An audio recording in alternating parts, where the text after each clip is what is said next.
Hello everyone, welcome to MCBS way of teaching CBSE. இன்னைக்கு நம்ம என்ன பார்க்க போறோம் அப்படின்னா, class 9 chapter 1 orienting yourself the use of coordinates தான் பார்க்க போறோம். இது இன்ட்ரோடக்ஷன் அண்ட் பார்ட் 1 வந்து அப்லோட் பண்ணிருக்கோம். வேணுங்கிறவங்க பிளேலிஸ்ட்ல இருக்கு, செக் பண்ணிக்கோங்க.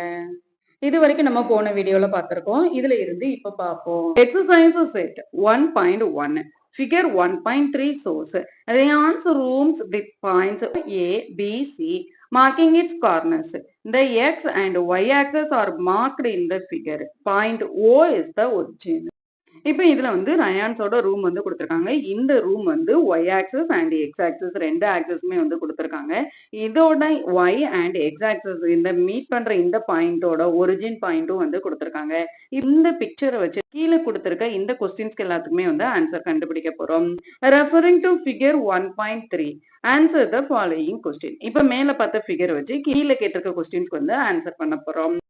First one, if D1 R1 represent the door to Rayan's room, how far is the door from the left wall, the y-axis of the room? How far is the door from the x-axis? இப்போ வந்து இவங்க என்ன question கேட்டிருக்காங்க அப்படின்னா, y-axisல இருந்து இந்த D1 இந்த door அப்படிங்கிறது எவ்வளவு தூரத்துல இருக்கு அப்படின்னு சொல்லி தான் கேட்டிருக்காங்க. எவ்வளவு தூரத்துல இருக்கு? 0ல இருந்து 8 இருக்கு. அப்போ 8 யூனிட்ஸ் டிஸ்டன்ஸ்ல வந்து இருக்கு. இப்போ இது how far is the door x axis x axisல இது எவ்வளவு தூரம் இருக்கு அப்படின்னு சொல்லி கேட்டிருக்காங்க. x axisல இது எவ்வளவு தூரத்துல இருக்கு? 0ல தான் இருக்கு. சோ x axis அப்படிங்கும்போது எவ்வளவு தூரத்துல இருக்கும்? 0ல தான் இருக்கும். ஆனா இப்ப இதுக்கு வந்து நம்ம கோஆர்டினேட் பாயிண்ட் வந்து எழுதணும் அப்படின்னா எப்படி எழுதணும்? 8,0ன்னு தான் எழுதணும். ஏன் 8,0ன்னு எழுதுறோம்? இப்ப இங்க x axis அப்படிங்கிறது 0 தானே மென்ஷன் பண்ணிருக்கோம். நம்ம ஏற்கனவே என்ன சொல்லியிருக்கோம்? ஃபர்ஸ்ட் நம்பர் எப்போதுமே எதோட வேல்யூவா தான் இருக்கும்? எக்ஸோட வேல்யூவா தான் இருக்கும். அப்போ இங்க ஏன் 0ன்னு கொடுத்தோம் அப்படின்னா அவங்க என்ன கேட்டிருக்காங்க? இந்த டோர் வந்து எக்ஸ் ஆக்சிஸ்ல இருந்து எவ்வளவு தூரம் இருக்குன்னு கேட்டிருக்காங்க. எக்ஸ் ஆக்சிஸ் இது அப்படின்னா இதுல இருந்து எவ்வளவு தூரம் இருக்கு அப்படின்னா இந்த மாதிரி போனாதான் நம்ம டிஸ்டன்ஸ் வந்து கால்குலேட் பண்ண முடியும். இது எக்ஸ் ஆக்சிஸ்லயே இருக்கிறதுனாலதான் இதை 0 அப்படின்னு சொல்லி சொல்றோம். நம்ம பாயிண்ட் எழுதும் போது 8,0ன்னு எழுதுறோம். What are the coordinates of D1? இப்போ நம்ம ஏற்கனவே இதோட கோஆர்டினேட்ஸ் வந்து என்னன்னு சொல்லி பார்த்துட்டோம். இப்போ இதோட கோஆர்டினேட்ஸ் அப்படிங்கிறது என்னவா இருக்கும்?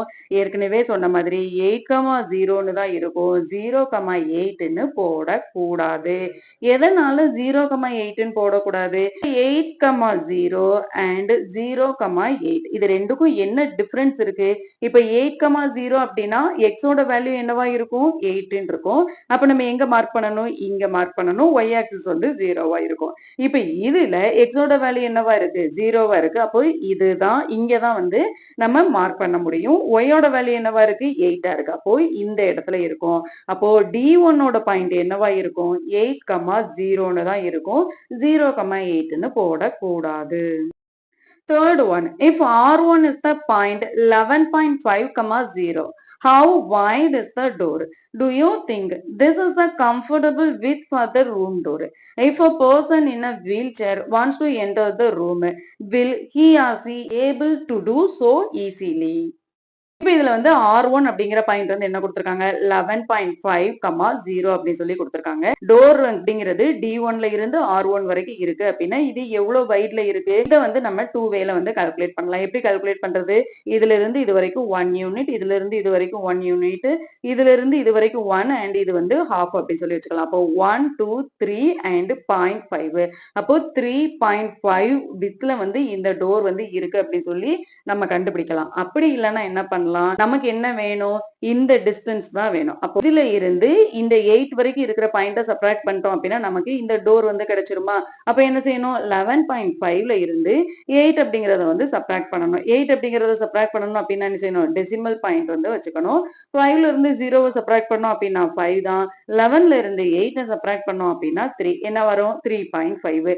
இந்த மாதிரியும் கால்குலேட் பண்ணலாம் அல்லது யூனிட் இந்த மாதிரி டைரக்டா கிராஃப்லயும் கால்குலேட் பண்ணலாம். அப்ப இந்த டோர் அப்படிங்கிறது எவ்வளவு வைட்ல வந்து இருக்கு? 3.5 யூனிட் வைட்ல வந்து இருக்கு. நெக்ஸ்ட் கொஸ்டின் என்ன கேட்டிருக்காங்க? இந்த டோரோட வித் வந்து கம்ஃபர்டபுளா இருக்குமா அப்படின்னு சொல்லி கேட்டிருக்காங்க. நார்மலாவே ஒரு டோர் வந்து எவ்வளவு ஃபீட்ல இருக்கும் அப்படின்னா 2.5ல இருந்து 3 ஃபீட்ல தான் வந்து டோர் வந்து இருக்கும். இப்ப இந்த டோரோட வைட் வந்து எவ்வளவு இருக்கு? 3.5 வந்து இருக்கு. ஆவரேஜா இருக்கிற டோரோட விட்ட விட இது வந்து அதிகமா தான் இருக்கு. அப்போ இது வந்து ஒரு கம்ஃபர்டபுள் ரூம் டோர் தான். இப்ப இந்த டோர் இருக்கிற இந்த வைட்ல வந்து ஒரு வீல் சேர் வந்து என்டர் ஆக முடியுமான்னு கேட்டா, எஸ் டெஃபினட்டா என்டர் ஆக முடியும். எதனால? ஒரு வீல் சேர் அப்படிங்கிறது மூவ் ஆகணும் அப்படின்னா, அந்த டோரோட வித் வந்து குறைஞ்சது எவ்வளவு இருக்கணும்? 2.7 ஃபீட் வந்து இருக்கணும். ஆனா இங்க நமக்கு எவ்வளவு இருக்கு? 3.5 இருக்கு. அப்ப ஆவரேஜ் வைட விட இது வந்து அதிகமா இருக்கிறதுனால, இது வீல் சேர் போறதுக்கும் ஏத்த மாதிரி ஒரு டோரா தான் இருக்கும். Next if B1 0,1.5 and B2 0,4 represent the ends of the bathroom door. Is the bathroom door narrower or wider than a room door? இப்போ வந்து B1 and B2 அப்படின்னு சொல்லி ரெண்டு பாயிண்ட் வந்து இருக்கு. B1 and B2 ஓட கோஆர்டினேட்ஸ் என்னன்னு கொடுத்திருக்காங்க அப்படின்னா 0,1.5 அதே மாதிரி B2 வந்து 0,4 அப்படின்னு சொல்லி இருக்கு. இது வந்து என்னன்னு சொல்றாங்க அப்படின்னா பாத்ரூம் டோர்னு சொல்றாங்க. இந்த பாத்ரூம் டோரை நம்ம பெட்ரூம் டோரோட கம்பேர் பண்ணோம் அப்படின்னா எது வந்து வைடரா இருக்கு அப்படி சொல்லி கேட்டிருக்காங்க. இப்ப எது வைடரா இருக்கு? ஃபர்ஸ்ட் நம்ம என்ன செய்யலாம்? இதுல இருந்து இந்த கிராஃப்லயே யூனிட் வந்து செக் பண்ணலாம். 1, 2 and 2.5 பாத்ரூம் டோர் வந்து எவ்வளவு இருக்கு? 2.5 யூனிட்ஸ் வந்து இருக்கு. இப்ப இது மெயின் டோர் வந்து எவ்வளவு இருக்குன்னு பார்த்தோம்? 3.5 இருக்குன்னு பார்த்தோம். அப்ப எது வைடரா இருக்கு? மெயின் டோர் தான் வைடரா இருக்கு அப்படின்னு சொல்லி கண்டுபிடிக்கலாம். அல்லது நம்ம ஏற்கனவே மெயின் டோர் வந்து லென்த் வந்து எவ்வளவு இருக்குன்னு பார்த்தோம்? 3.5. எப்படி 3.5ன்னு கண்டுபிடிச்சோம்? 11.5ல இருந்து 8 வந்து சப்ட்ராக்ட் பண்ணோம். 11.5ல இருந்து 8 சப்ட்ராக்ட் பண்ணோம் அப்படின்னா 3.5 வரும். இப்ப நமக்கு இந்த டிஸ்டன்ஸ் தான் வேணும். அப்ப நம்ம என்ன செய்யணும்? 4ல இருந்து 1.5 வந்து சப்ட்ராக்ட் பண்ணணும். 4ல இருந்து 1.5 சப்ட்ராக்ட் பண்ணோம் அப்படின்னா இங்க டெசிமல்ல இருக்கு. அப்ப என்ன செய்யணும்? பாயிண்ட் வச்சு 0 போடணும். இப்போ 0ல இருந்து 5 சப்ட்ராக்ட் பண்ண முடியுமா? முடியாது. அப்ப என்ன செய்யணும்? பாரோ பண்ணணும். அப்போ இங்க வந்து 3 ஆயிரும், இங்க 10 ஆயிரும். 10ல இருந்து 5 சப்ட்ராக்ட் பண்ணோம் அப்படின்னா 5, 3ல இருந்து 1 சப்ட்ராக்ட் பண்ணோம் அப்படின்னா 2, அப்போ 2.5. அப்ப எந்த டோர் வந்து வைடரா இருக்கும்? மெயின் டோர், பெட்ரூம் டோர் தான் வந்து வைடரா இருக்கும். So far we have only considered points on the two coordinate axes. What can you say about the coordinates of the point that are not on their axis? The plane in which the axes are situated is called the Cartesian plane, the coordinate plane, or the XY plane. The axes divide the plane into four parts called quadrants. They are numbered as shown in figure 1.4. இப்போ இது எல்லாத்தையும் பார்க்கும்போது நமக்கு x and y அப்படின்னு வந்து இருக்கு. இந்த ஆக்சஸ்ல ஒரு 2 பாயிண்ட் வந்து கோஆர்டினேட் ஆகுது.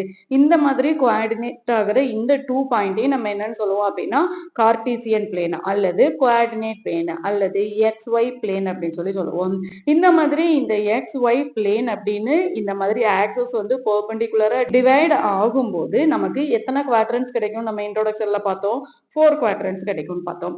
இந்த 4 குவாட்ரன்ஸ் அப்படிங்கிறது என்ன அப்படின்னா இது வந்து x ஆக்சிஸ், இது வந்து y ஆக்சிஸ், இது வந்து ஒரிஜின் பாயிண்ட் O அப்படின்னு சொல்லி சொல்லுவோம். இது வந்து quadrant 1, quadrant 2, quadrant 3 and quadrant 4. Using the convention that we have stated earlier. First one, points in quadrant 1 have both x and y coordinates positive. இப்போ இதுதான் வந்து first quadrant ன்னு சொன்னோம் இல்லையா? இப்போ இந்த quadrant 1ல வந்து என்ன ஆக்சஸ் என்ன நம்பர்ஸ் வந்து நமக்கு கிடைக்கும்? இந்த x ஆக்சிஸ்ல இருக்க நம்பரும் இந்த y ஆக்சிஸ்ல இருக்க நம்பரும் வந்து இருக்கும். இப்போ இந்த ரெண்டு நம்பருமே எப்படி இருக்கு? ரெண்டு நம்பருமே பாசிட்டிவா தான் இருக்கு. அப்போ quadrant 1ல இருக்கிற இந்த கோஆர்டினேட்ஸ் நம்பர்ஸ் எப்போதுமே என்னவா இருக்கும்? பாசிட்டிவ் நம்பர்ஸா இருக்கும். Second one, points in quadrant 2 have negative x coordinate and positive y coordinate. இப்போ quadrant 2 எடுத்துட்டோம் அப்படின்னா நமக்கு x axisல என்ன நம்பர்ஸ் வரும்? இந்த வேல்யூஸ் வரும். y axisல இந்த வேல்யூஸ் வரும். அப்போ quadrant 2 அப்படிங்கும்போது அதுல எப்போதுமே x ஓட வேல்யூ எப்படி தான் இருக்கும்? நெகட்டிவ்ல தான் இருக்கும். y ஓட வேல்யூ எப்போதுமே எப்படி தான் இருக்கும்? பாசிட்டிவ்ல தான் இருக்கும். Third one, points in quadrant 3 have both x and y coordinates are negative. Third quadrant அப்படின்னு எதை சொன்னோம்? இதுதான் வந்து third quadrant ன்னு சொன்னோம். இங்க இருக்கிற x axis and y axis இது ரெண்டுமே எப்படி இருக்கும்? நெகட்டிவ் வேல்யூவா தான் இருக்கும். Fourth one, points in quadrant 4 have positive x coordinate and negative y coordinate. இப்போ quadrant 4 ன்னு எடுத்துட்டோம் அப்படின்னா இதுல வந்து x ஓட x axis வந்து இங்க இருக்கும், y axis வந்து இந்த நம்பர்ஸ் வந்து இருக்கும். அப்ப x axis அப்படிங்கும்போது பாசிட்டிவ் நம்பர்ஸா இருக்கும், y axis அப்படிங்கும்போது நெகட்டிவ் நம்பர்ஸா இருக்கும். அப்போ quadrant 1 அப்படிங்கும்போது x and y ரெண்டுமே எப்படிதான் இருக்கும், பாசிட்டிவா தான் இருக்கும். இப்போ இதே இது quadrant 2 அப்படிங்கும்போது x வந்து நெகட்டிவ்ல இருக்கும், y வந்து பாசிட்டிவ்ல இருக்கும். இப்போ இதே இது குவாட்ரண்ட் 3 அப்படிங்கும்போது எக்ஸும் நெகட்டிவ்ல தான் இருக்கும், ஒய்யும் நெகட்டிவ்ல தான் இருக்கும். இதே இது குவாட்ரண்ட் 4 அப்படிங்கும்போது எக்ஸ் வந்து பாசிட்டிவ்ல இருக்கும், ஒய் வந்து நெகட்டிவ்ல இருக்கும். Can you now see the meaning of the coordinate of a point in 2D space? In general, the coordinates of a point P in 2D space are represented by x, y. Hence, x represents the perpendicular distance of the P from the y-axis measured along the x-axis, and y is the perpendicular distance from the P from the x-axis measured along the y-axis. X is the x coordinate and y is the y coordinate of the point x, y. Point P அப்படின்னு சொல்லி ஒன்னு எடுத்துக்கலாம். அந்த P அப்படிங்கிறது எப்படி இருக்கும், x, y அப்படின்னு சொல்லி இருக்கும். இப்போ இதுதான் வந்து y axis அப்படின்னா இந்த y axisக்கு perpendicular இருக்கிறது என்னன்னு சொல்லுவோம், x axis சொல்லுவோம். இப்போ இதே இது x axisக்கு perpendicular இருக்கு அப்படின்னா இதை வந்து y axis சொல்லுவோம். x அப்படிங்கிறது x கோஆர்டினேட்ல இருக்கும், y அப்படிங்கிறது y கோஆர்டினேட்ல இருக்கும். இப்போ நம்ம ஏற்கனவே சொன்ன மாதிரி p equal to x, y அப்படின்னு எழுதினாலும் கரெக்ட் தான். P of x, y அப்படின்னு எழுதினாலும் இந்த கோஆர்டினேட் பாயிண்ட் தான், P யோட பாயிண்ட் தான் வந்து அது ரிலேட் பண்ணும். For example, in figure 1.4, point S 3, -5 is in quadrant 4. The x coordinate is 3 units and the y coordinate is 5 units. What about the point Q, -5, 3? It is in the second quadrant with x coordinate -5 and y coordinate 3. Copy figure 1.4 and mark S and Q in your diagram. Mark any point P in quadrant 1 and any point R in quadrant 3. And நம்ம S அப்படிங்கிற coordinate வந்து கொடுத்திருக்காங்க, இதோட value x, y அப்படிங்கிறது என்னன்னு கொடுத்திருக்காங்க, 3, -5 அப்படி சொல்லி கொடுத்திருக்காங்க. நம்ம ஏற்கனவே சொன்ன மாதிரி ஃபர்ஸ்ட் இருக்கிறது தான் நம்ம என்னன்னு சொல்லுவோம், x ன்னு சொல்லுவோம். அப்போ xல வந்து 3 அப்படிங்கறத வந்து மார்க் பண்ணணும், y அப்படிங்கறதோட வேல்யூ என்னவா இருக்கும், -5 இருக்கும். இப்போ இதே இது q அப்படிங்கறத வந்து எடுத்துட்டோம் அப்படின்னா -5, 3 இருக்கு. -5 அப்படிங்கிறது எதுல இருக்கும், x axisல இருக்கும், 3 அப்படிங்கிறது எதுல இருக்கும், y axisல இருக்கும். இப்போ இதே இது குவாட்ரண்ட் 1க்கு வந்து ஒரு எக்ஸாம்பிள் கொடுக்க சொல்லியிருக்காங்க, குவாட்ரண்ட் 3க்கு வந்து ஒரு எக்ஸாம்பிள் கொடுக்க சொல்லியிருக்காங்க. இப்போ குவாட்ரண்ட் 1க்கு நம்ம எக்ஸாம்பிள் என்ன சொல்லலாம், 4, 2 இந்த பாயிண்ட் வந்து நம்ம மார்க் பண்ணலாம். இந்த பாயிண்ட் என்னவா இருக்கும், 4, 2. எதனால 4, 2ன்னு போட்டிருக்கோம், ஏன் 2, 4ன்னு போடல அப்படின்னா x ஆக்சிஸ்ல என்ன வேல்யூ இருக்கு, 4 இருக்கு. ஸோ x ஆக்சிஸ் தான் எப்போதுமே ஃபர்ஸ்ட்ல எழுதணும். y ஆக்சிஸ்ல என்ன வேல்யூ இருக்கு, 2 இருக்கு. அப்போ 4, 2. இப்போ இதே இது குவாட்ரண்ட் 4 இருந்தது அப்படின்னா நம்ம என்ன எழுதலாம், -6, -5 அப்படின்னு சொல்லி எழுதலாம். இப்போ இதுல எதை ஃபர்ஸ்ட் எழுதணும், -5, -6 அப்படின்னு சொல்லி எழுதலாமான்னு கேட்டா நோ, எழுதக்கூடாது. எதனால எழுதக்கூடாது, x ஆக்சிஸோட வேல்யூ என்ன, -6, y ஆக்சிஸோட வேல்யூ என்ன, -5. எப்போதுமே எதை தான் ஃபர்ஸ்ட் எழுதணும், x ஆக்சிஸோட வேல்யூவை தான் ஃபர்ஸ்ட் எழுதணும். Think and reflect. What is the x coordinate of a point on the y axis? y axis னு எடுத்துட்டோம் அப்படின்னா இந்த y axisல x ஓட கோஆர்டினேட் எப்போதுமே எப்படி இருக்கும், y axisல எந்த ஒரு பாயிண்டா இருந்தாலும் சரி, இப்போ -3 இருக்கலாம், -5 இருக்கலாம், அல்லது -100 இருக்கலாம், அல்லது +10,000 கூட இருக்கலாம். இந்த மாதிரி y axisல எந்த ஒரு வேல்யூ இருந்தாலும் சரி அதோட x கோஆர்டினேட் என்னவா இருக்கும், 0வா இருக்கும். இதோட கோஆர்டினேட்ஸ் நம்ம எப்படி எழுதணும், 0, y அப்படின்னு சொல்லி எழுதணும். Is there a similar generalization for a point on the x axis? y axisல எந்த ஒரு x கோஆர்டினேட்டா இருந்தாலும் என்ன வேல்யூ இருக்குன்னு சொன்னோம், 0 அப்படிங்கிறது தான் இருக்குன்னு சொன்னோம். இப்போ இதே தான் y-க்கும் பொருந்துமான்னு கேட்டா yes. இப்போ x axisல எந்த ஒரு பாயிண்டா இருந்தாலும் எந்த ஒரு கோஆர்டினேட்டா இருந்தாலும் அந்த y கோஆர்டினேட்டோட வேல்யூ என்னவா தான் இருக்கும், 0வா தான் இருக்கும். Third one, does point q of y, x is ever coincide with point p of x, y? Justify your answer. இப்போ வந்து Qன்னு ஒரு பாயிண்ட் இருக்கு. அந்த Q அப்படிங்கிற பாயிண்ட் வந்து எப்படி இருக்கு? y, xன்னு இருக்கு. அதே மாதிரி P அப்படின்னு ஒரு பாயிண்ட் இருக்கு. இது வந்து x, y அப்படின்னு சொல்லி இருக்கு. இது ரெண்டுமே ஈக்குவலா இருக்க முடியுமான்னு கேட்டா, எஸ் ஈக்குவலா இருக்க முடியும். எப்பெல்லாம் ஈக்குவலா இருக்க முடியும்? இந்த x ஓட வேல்யூவும் y ஓட வேல்யூவும் ஈக்குவலா இருக்கும்போது Q ஆஃப் y, xம் P ஆஃப் x, yயும் சேமா தான் இருக்கும். இப்போ ஃபார் எக்ஸாம்பிள் நம்ம 2, 2 அப்படிங்கிற ஒரு பாயிண்ட் வந்து எடுத்துக்கலாம். இப்போ Q ஆஃப் y ஓட வேல்யூ என்ன? 2, x ஓட வேல்யூ என்ன? 2. அப்ப என்ன வரும்? 2, 2 வரும். இப்ப இதே இது P. Pயும் இதே வேல்யூவா இருக்கு அப்படிங்கும்போது P x ஓட வேல்யூ என்ன? 2, y ஓட வேல்யூ என்ன? 2. P Q ஆஃப் 2, 2வும் P ஆஃப் 2, 2வும் சேமா இருக்கா? எஸ் சேமா தான் இருக்கு. அப்ப எப்பெல்லாம் Q ஆஃப் y, xம் P ஆஃப் x, yயும் சேமா இருக்கும்? இந்த கோஆர்டினேட்ஸ் எல்லாமே ஈக்குவலா இருக்கும்போது. Fourth one, if x is not equal to y, then x, y is not equal to y, x and x, y equal to y, x.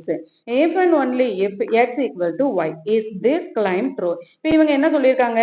x ஓட வேல்யூவும் y ஓட வேல்யூவும் ஈக்குவலா இல்ல, சேமா இல்ல அப்படிங்கும்போது x, yயும் y, xம் ஈக்குவலா இருக்காது. அதே மாதிரி x, yயும் y, xம் ஈக்குவலா இருக்கும்போது x and y ஓட வேல்யூவும் எப்படிதான் இருக்கும்? ஈக்குவலா தான் இருக்கும்னு சொல்றாங்க. இந்த கிளைம் வந்து ட்ரூவா அப்படின்னு சொல்லி கேட்டிருக்காங்க. இதுக்கு நம்ம ஏற்கனவே பார்த்த ஒரு எக்ஸாம்பிள் வந்து எடுத்துக்கலாம். இப்போ 2, 2 அப்படிங்கிறதே வந்து எடுத்துக்கலாம். இப்போ இந்த 2, 2 வந்து நம்ம எடுக்கும்போது இதோட எக்ஸோட வேல்யூவும் ஒய்யோட வேல்யூவும் சேமா இருக்கா?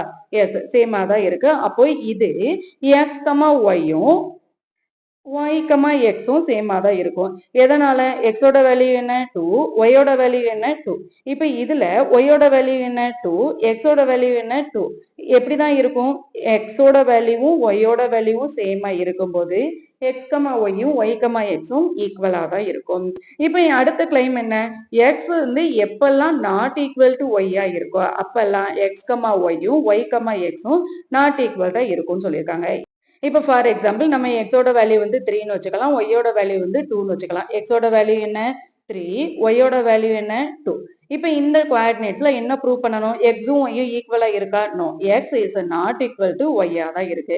அப்ப என்ன ப்ரூவ் பண்ணணும்? X, Y is not equal to Y, X அப்படி சொல்லி ப்ரூவ் பண்ண சொல்லியிருக்காங்க. இதுல வந்து எக்ஸும் ஒய்யும் ஈக்குவலா இருக்கா? எக்ஸோட வேல்யூ என்ன? 3, ஒய்யோட வேல்யூ என்ன? 2. இது ரெண்டு ஈக்குவலா இருக்கா? நோ, நாட் ஈக்குவலா இருக்கு. அப்போ எக்ஸ், ஒய் அப்படிங்கிறது என்னது? இங்க வந்து எக்ஸோட வேல்யூ என்ன?